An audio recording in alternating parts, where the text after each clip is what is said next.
كما يتعلو كبرات تغطاتلتي نلومي سولوس عسران حدن مسكرن فرق معالتن فرعان ستلالو زينا ومسنالونا حيزنا لكم قريبنا لونا مكتا لكم زعدم ماكدا حقوسي بقند نتبتاتو كفلم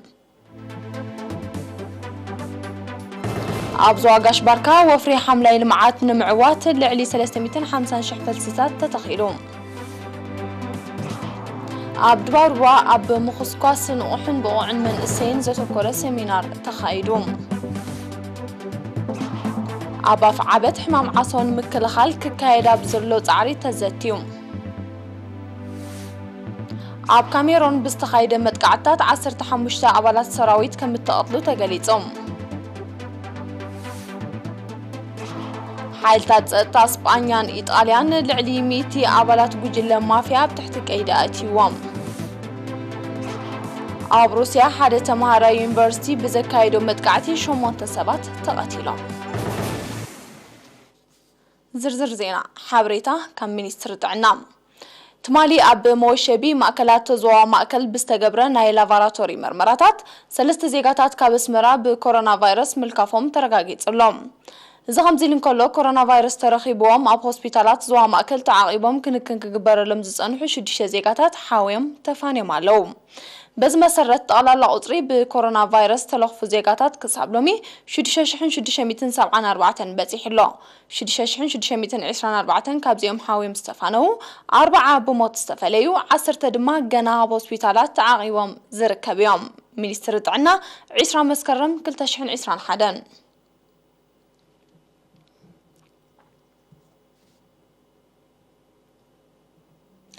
أبزو عقاش باركا وفري حملة لمعات نمعوات بالسلاسل زلو ناي مقرب نتفتات زاقيت لعلي 350 شح فلسطات كم التتخلي بعد سلطان أقرابن انسسا زقدا من قليتهم نتسابس وكيل إيرينا يوناس تخلي عزي برهانه كتغربيا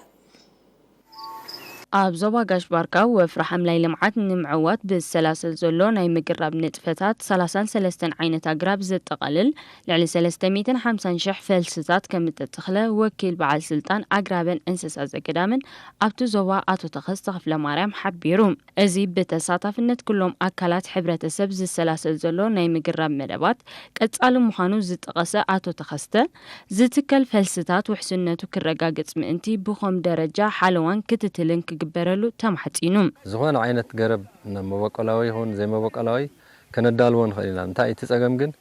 عمتكال يزول تسقم عمتكال مسفلسنايو عمتكال تسقم على زي مال انتاي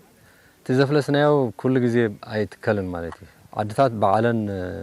كبابيان حاد كبابي حازيان ويكاب حاد كبابي قلات زبال بوتا نوعو ناي مقراب سرحات نطفتات قرصتات غيرن كتخلالو انتخيلن زبزح فلسون كندالو نخلينا أبزو باقاش باركا 54 شح هكتار حزاتي كمون 44 شحن 320 هكتار حزاتي كل حرامز كم زلون أبتبو كنتات كم زركبن وفرح حملة لمعات مسسانو عبا استواطو كم زلو تقيسو دما بزل على كدفعلو تلابيوم تي أقراب تتخيل زلو أو حزاتي تتخيل زلو أو حدش بوتا أيكونن أبزو حزات خا حلوت سلزلو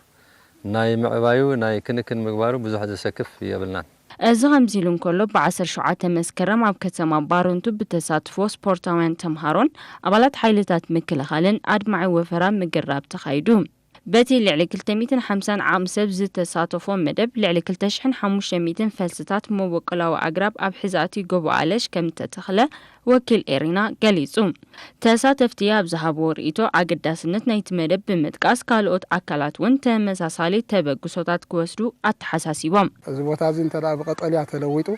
بقراب تلا تشفينو اتمريتنا حبتام يخونمو تحستو نايت مريت كا تمليسو تصقاتاتنا عنا سلازغنه بزي قدس علامه زتبقسنا هنا حجز يوم دقنا دما نزي مردات هذا بمحس ترخينا لنا مالتي نزي خوابي زولو من معوي كان مسرح عبد بصح خنو بصح خاني دلوات لنا أب كتما دباروا أب مدبات لمعات مختن كمون ترى حبرتسب أب مخصوص نقوحن بقوعن من السيزة تكور سمينار بعصر تشوعات مسكرم تخايدوم ኣብቲ ኣብ ኣዳራሽ ባሕሪ ነገስታት ዝተኻየደ ሰሚናር ጸሓፊ ተግደፍ ኣብ ዞባ ደቡብ ወይዘሮ ኣመተ ንጉሰ ምድንፋዕ ኩሉ ሜድያዊ መኸተ ኣብ ምድልዳል ንቑሕን ውርፅፅን ውዳቤታት ብሓፈሻ ናይ መንእሰያት ድማ ብፍላይ ስለ ዝምርኮስ ኣብዚ መዳይ እዚ ውሁድ ጻዕሪ ክካየድ ኣዘኻኺራ ኣመሓዳር ዞባ ድባርባ ኣቶ ፍሮወንጌል ተክለ ሃይማኖት በወገኑ ብክብርታት ሕብረተሰቡ ዝተመልመለ ተካይ ወለዶ ምህናጽ ንሓደ ኣካል ዝግደፍ ዕማም ስለ ዘይኮነ ኩለን ኣካላት መንግስትን ግንባርን ከምኡውን ሕብረተሰብ ዓብይ ቆላሕታ ሂቦም ክሰርሕሉ ከም ዝግባእ ኣስሚሩሎም ኣቶ ፍሮወንጌል መወዳእታ ኣታዊታት ዞባ ንምሕያል ኩሉ ተጠቃማይ መሬትን ወናኒ ጥሪትን ብእዋኑ ዝግብኦ ግብሪ ክኸፍል ኣተሓሳሲቦም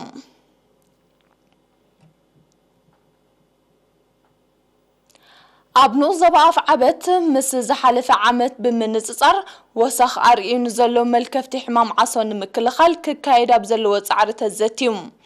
ኣብቲ ምምሕዳር ዞባን ኣመሓደርቲ ከባቢታትን ከምኡውን ሰሞያ ጥዕናን ካልኦት ዝተሳተፉ ኣኼባ ዓሚ 189 ዝነበረ ቁጽሪ መልከፍቲ ኣብ ቀዳማይ መንፈቕ ናይዚ ዓመት ግና እቲ ኣሃዝ ናብ 309 ክብ ከም ዝበለ ኣነጺሮም ሓላፊ ኣገልግሎት ጥዕና ኣብቲ ዞባ ኣቶ ኣስራት ኣሚና ኣብ ዘቕረቦ ጸብጻብ ኣብ 2020 ኣብ ትካላት ጥዕና መርመራ ካብ ዝተገብረሎም 2286 ጥርጡራት እቶም 142 ብኣጋር ሓካይ መርመራ ካብ ዝተገብረሎም 1911 ዜጋታት ድማ እቶም 47 ሕማም ዓሶ ከም ተረኽቦም ድሕሪ ምሕባር ኣብዚ ዓመት እዚ ኣብ ትካላት ጥዕና ካብ ዝተመርመሩ 3044 ዜጋታት እቶም 195 ብኣጋር ሓካይ መርመራ ካብ ዝተገብረሎም 845 ዜጋታት ድማ እቶም 114 ሕማም ዓሶ ከም ዝጸንሖም ገሊጾም ኣብቲ ጨንፈር ሓላፊ ምምሕዳርን ፋይናንስን ኣቶ አልአሚን መሐመድ ዓሊ በወገኑ ነዚ ኣሻል ጥዕናዊ ተርእዮ ንምቕጻይ ህዝቢ ኣካላት መንግስትን ሃገራውያን ማሕበራትን ውር ስራሕ ከሰላስሉ ከም ዝግባእ ብምሕባር ምድፋን ማይ ዝዓቆረ ጎዳጉዲ ምንጻግ መድሃኒትን ጽሬት ኣከባብን ክድፋኣሉ ተላብዩ ኣብ መወዳእታ ተሳተፍቲ እኹል ናምስያታት ክዕደል ከምኡውን ንቕሓት ህዝቢ ኣብ ኣጠቓቕማ ናምስያ ንምዕባይ ጻዕርታት ክካየድ ኣተሓሳሲቦም ግቡእ ጥዕናዊ መርመራታት ዘይተገብረሉ ኣብ ጎደናታት ዝሽየጥ ጸባ ከብቲ ዕቱብ ምቁጽጻር ክግበረሉ ማሕበር ተራድኦ ኣርባሕቲ ናይ ጸባ ከብቲ ዞባ ማእከል ጸዊዑ ኣብ ወንበርቲ ማሕበር ኣቶ አብርሃም ገብረ ክርስቶስ ነሪና ብዛሃቡ ሓበሬታ ሃብታም ማዕዛዊ ትሕዝቶ ዘለዎ ጸባ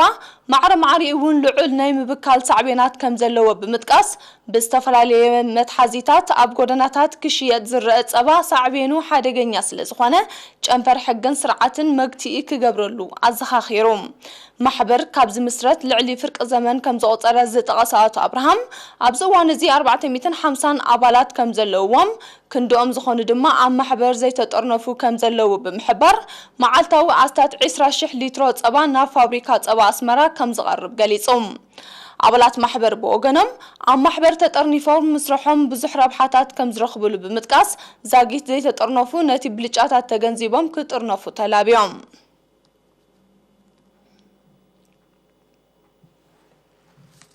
ክብራት ተኸታተልቲ ንዜናታት ወጻኢ ድሕሪ ዝሓጻር መሰጋገሪት ክንመለስ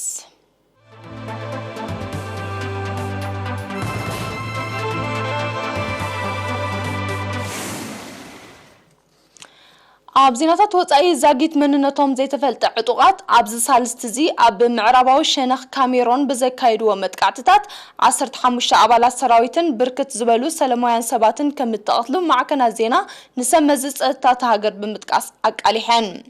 ብሰንክቲ ኣብ ማዓስከር ሰራዊት ተፈጸመ መጥቃዕቲ ዛጊት ቁጽሮም ብልክዕ ዘይተገልጸ ሓይሎ ከም ዝቆሰሉን ንዋታዊ ዕንወት ከም ዝወረደን እቲ ሓበሬታ ብተወሳኺ ፍሊጦም እቲ መጥቃዕቲ ብስትራቀ ኣጽዋር ከም ተፈጸመ ሰበስልጣን ሚኒስትር ምክልኻል ካሜሮን ሓቢሮም ዛጊት ናይቲ መጥቃዕቲ ሓላፍነት ዝወሰደ ኣካሉን የለን ሰራዊት ካሜሮን ካብ ዝሓልፈ ወርሒ ጉንበት ዘካይዶ ዘሎ አንጻር ሽበራውያን ዝቐንዐ ስርሒታት ከሕይሎ ምዃኑ ገሊጹሎም ኣብ ካሜሮን ልዕሊ 4 ዓመታት ዝቐጸለ ሽበራዊ ተርእዮታት ብዘስዓቦ ጸጥታዊ ቅልውላው ብሕዱ 40,000 ሰባት ክቕተሉን ከለው ልዕሊ 700,000 ካልኦት ካብ ኣባይቶም ከም ተማዘበሉ ጸብጸባት ይሕብሩ ሓይልታት ጸጥታ ስጳኛን ኢጣልያን ትማሊ 20 መስከረም በዘካይድዎ ሓበራዊ ስርሒት ልዕሊ 100 ኣባላት ጉጅለ ማፍያ ኣብ ትሕቲ ቀይዲ ከም ዘእተው ፍሊጦም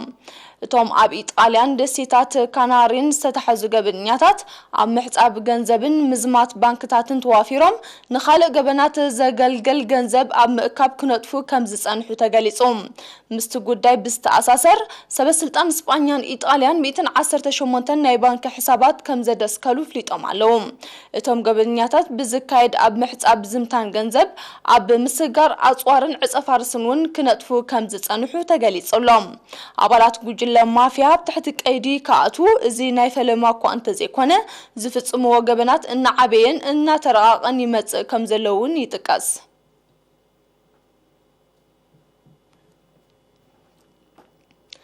ኣብ ከተማ ፐርም ሩስያ ሓደ ተምሃራይ ዩኒቨርሲቲ ብዘካይዶ መጥቃዕቲ ብረት ብሕዱ 8 ሰባት ከም ተቐትሉን ሓያሎ ካልኦት ከም ዘቆሰሉን ማዕከናት ዜና ኣቃሊሐን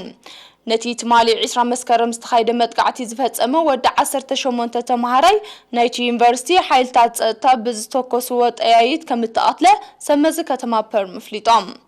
ማዕከናት ዜና ሩስያ ተምሃሮ ህይወቶም ንምድሓን ካብ ቀዳማይ ደርቢ ህንጻት ዩኒቨርሲቲ ብመሳኹቲ እናነጠሩ ዘርኢ ተንቀሳቐሰ ስእሊ ዘርጊሐን ኣለዋ ነቲ መጥቃዕቲ ዝፈጸመ መንእሰይ ኣብ መርበብ ማሕበራዊ መራኸቢታት ኣብ ዝለጠፈ ሓበሬታ ዝወሰዶ ስጉምቲ ምስ ሃይማኖታዊ ምፍልላይ ይኹን ሽበራ ዝተኣሳስር ከም ዘይብሉ ብምጥቃስ ካብ ኩሕን ጽልኢ ዝነቐለ ምዃኑ ከም ዝሓብረዮም ሰመዚ ጸጥታ ከተማ ፐርም ገሊጾም ኣብ ሩስያ ተምሃሮ ኣብ ኣብያተ ትምህርቶም ዘካየድዎ መጥቃዕትታት ወሲኹ ከም ዘሎ ዝሕብሩ ጸብጻባት ኣብ ዝሓለፈ ወርሒ ጉንበት ኣብ ከተማ ካዛን ሓደ ተምሃራይ ብዝፈጸሞ መጥቃዕቲ ፎኪስ ብረት 9 ሰባት ከም ተቐትሉን ሓያሎ ካልኦት ከም ዝቆሰሉን ይዝክሩ መንግስቲ ሩስያ ድሕርዚ ናይ ከተማ ካዛን መጥቃዕቲ ውልቃዊ ብረት ንኽውንን ንዝነበረ ናይ ዕድመ ገደብ ካብ 18 ናብ 21 ዓመት ክብ ከም ዘበሎ ጸብጻባት ይሕብሩ ኪባን ቪየትናምን ብ19 መስከረም ኣብ ከተማ ሃቫና ኣብ ዝገበሩ ርክብ ኩሉ ሜድያዊ ዝምድናታትን ከደንፈዓ ተሰማሚዐን ፕሬዝደንት ኪባ ሚጉኤል ዲያዝ ካነን ፕሬዝደንት ቪየትናም ኒውጊየን ሽዋንን ኣብ ዘካይድዎ ርክብ ክልቲአን ሃገራት ዝተፈላለየ ጽላታት ዘጠቓልል ስምምዓት ከቲመን ክልቲአን ሃገራት ንጽላታት ጥዕናን ፋርማሲቲካዊ ኢንዱስትሪን ከምውን ኣብ ቀረብ መግቢ መራኸቢታት ወፍርን ትሕተ ቅርጽን ምትሕባርን ክዕዝዛ ከም ተሰማምዓ ተሓቢሩ ኣብ ደቡባዊ ምብራቕ ኤስያ ትርከብ ቪየትናም ብኩባ ዝማዕበለ ኣብ ዳላስ ተሰመየ ጸረ ኮቪድ-19 ክታበት ኣብ ኣገልግሎት ክውዕል ኣብ ዝሓለፈ ሰሙን ምፍቃዳ ጸብጻባት ይገልጹ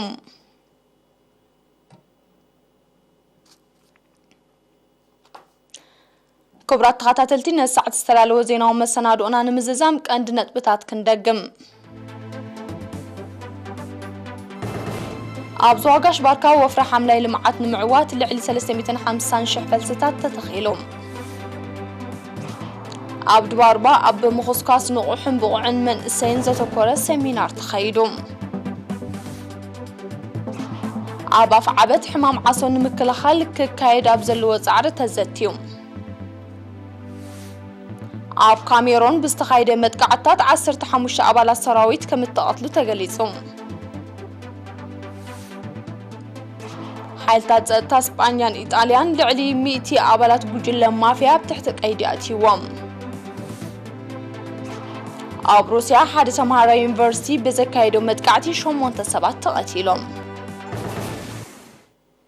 ክቡራት ተኸታተልቲ ሓፈሻዊ ዜና በዛዘም ምስተርፍ መደባትና ብወገና ብሩኽ መዓልቲ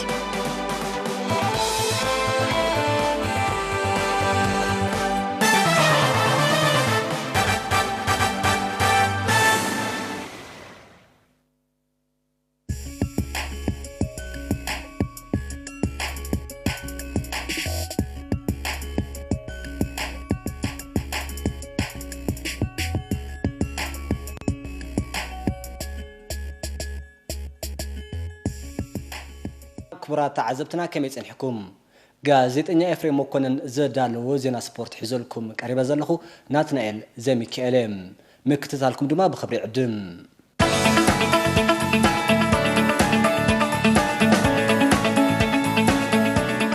هاجراو وددر تراكن فيلدن سينير أتليتات 2021 تزازيموم بهاجراوي فدريشن أتلتيكس إيرترا ኤርትራ ንመበል 29 ግዚኡ ክካየድ ዝቐኒ ሃገራዊ ውድድር ትራክን ፊልድን ብ19 መስከረም ኣብ ስቴድዮም ኣስመራ ተዛዚሙ ኣብታ ኣትሌታትን ዞባታትን ክለብ ደንደን ሚኒስትሪ ምክልኻልን ዝተሳተፉን ንሳልስተ ዝቐጸለን ዓመታዊ ሃገራዊ ውድድር ብድምር ውጽኢት ካብ ደቂ ተባዕትዮ ኣትሌታት ክለብ ደንደን ሚኒስትሪ ምክልኻል ካብ ደቂ ኣንስትዮ ድማ ኣትሌታት ዞባ ማእከል ዕውታት ብምዃን ዋንጫ ዓቲሮም እቲ ሃገራዊ ውድድር ካብ ናይ 100 ክሳብ 10,000 ሜትር ናይ ትራክ ውድድር ከምኡን ንውድድራት ተግባራታት ሜዳ ማለት ፊልድ ኢቨንትስ ዘጠቃለለ ኮይኑ ኣብ ናይ 100,000 5,000 10,000 ውድድራት ደቂ ተባዕትዮ ሓያል ተወዳዳርነት ዝተራእየሉ ነይሩ ልዑል ትጽቢት ካብ ዝተገብረሎም ውድድራት ድማ ኣብ ናይ 10,000 ሜትር ናይ ደቂ ተባዕትዮ ውድድር ኦሎምፒካዊ አትሌት አብራር ዑስማን ካብ ዞባ ማእከል ንአትሌታት ብርሃነ ጸጋይ ካብ ጋሽ ባርካ ንፊልሞን ዓንደን ካብ ደቡብ ኣኸቲሉ ቀዳማይ ኮይኑ ተዓዊቱ ኣብ ናይ ደቂ ኣንስትዮ ውድድር ብተመሳሳሊ ኦሎምፒካዊት አትሌት ዶልሽ ተስፉ ካብ ክለብ ደንደን ንአትሌታት ሕብረት ደበሳይን ርግብ ሃብተ ስላሰን ካብ ደቡብ ብምኽታል ዕውት ሃገራዊ ውድድር ኮይኖም ልዑል ፍጥነት ኣብ ዝሓተት ውድድራት ኣብ 100 ሜትር ካብ አትሌታት ክለብ ደንደን ሚካኤል ዮሐንስ ቅሳነ ጸጋይን ዕውታት ኮይኖም ኣብ ውድድር 200 ሜትር ድማ አትሌታት ዮሐንስ ክፍለ ማርያምን ሚካኤል ዑባይን ካብ ዞባ ማእከል ተዓዊቶም ኣብ ናይ 400 ሜትር ውድድር ካብ ደቂ ተባዕትዮ ቢንያም ተስፋ ዓለም ካብ ክለብ ደንደን ከምኡን ሮዛ ሳህለ ካብ ማእከል ብደቂ ኣንስትዮ ዕውታት ኮይኖም ኣብ ናይ 1500 ሜትር ውድድር ዓብዱረዛቅ ሱለይማን ካብ ዓንሰባ ሰባሕ ዓማር ካብ ማእከል ዕውታት ኮይኖም መሰናኸላት ኣብ ዘለዎ በዳህ ውድድር 3000 ናይ ስቴፕል ቼዝ ውድድር ድማ አትሌት አቤል የማነ ካብ ማእከል ከምኡን አትሌት ንጽሃ ንጉሰ ካብ ደቡብ ኣብ ክልቲኡ ጸወታታት ዕውታት ብምዃን ውድድሮም ዛዚሞም ብዘካዚ ኣብ ቀጽር ሜዳ ምዕረፍ ስፖርታውያን ሆስቴል ኮሚሽን ባህልን ስፖርትን ኣብ ዝተኻይደ ናይ ሜዳ ተግባራት ውድድር ኣብ ዳርባ ዓረር ፊልሞን ወረደ ካብ ደንደን ተኽለ ብርሃን ካብ ማእከል ኣብ ዳርባ ጭማራ ድማ ገብረ እግዚአብሔር ዘወልዲ ካብ ደቡብ ዘመን ተኽለ ሰንበትን ካብ ዓንሰባ ኣብ ዳርባ ዲስከስ ቴድሮስ ተኽለ ካብ ክለብ ደንደን ተርታ ተኽለ ብርሃን ካብ ማእከል ኣብ ልዕለ ዝላ ሙሴር ኣያ ካብ ክለብ ደንደን ሰላም ዘሙይ ካብ ደቡብ ከምኡን ኣብ ዝላ መሬት ዑመር ዓብደላ እድሪስን ስኒት ሰሎሙን ካብ ዞባ ዓንሰባን ዕውታት ብምዃኑ ውድድሮም ፈጺሞም ኣብ መዛዘም ዕለት ኣብ ዝተኻይደ ውድድር 5000 ሜትር ካብ ደቂ ተባዕትዮ ኦሎምፒካዊ አትሌት አሮን ክፍለ ካብ ዞባ ማእከል ንመወዳድርቱ ካብ ምፍላምቱ ውድድር ብነዊሕ ፈሊ ክዕወትን ከሎ ንዑ ስዒቦም ድማ ሄርሞን ፍቅረ ካብ ደቡብ ከምኡን ሳይሞን መብራህቱ ካብ ክለብ ደንደን ናይ ካልኣይን ሳልሳይን ደረጃታት ሒዞም ውድድሮም ዛዚሞም ብዘይካዚ ኣብቲ መዛዘም ዕለት ብክልቲኡ ጾታታት ተወዳዳርነት ዝተራእዮ ናይ 400 ውድድራት ምቅብባል በትሪ ሪሌይ እውን ተኻይዱ ነይሩ ኣብ መዛዘም ሃገራዊ ውድድር ዕውታት አትሌታትን ዞባታትን ዝተዳለወሎም ናይ ሜዳልያ ገንዘብን ዋንጫን ሽልማት ካብ ኢድ ኮሚሽነር ባህልን ስፖርትን ኤርትራ አምባሳደር ዘመደ ተኽለ ፕሬዝዳንት ፌደሬሽን አትሌቲክስ ኤርትራ አቶ ወልደ ኢየሱስ ኤሊሳን ዝተፈላልዩ ሓለፍትን ዕዱማት አጋይሽን ተቀቢሎም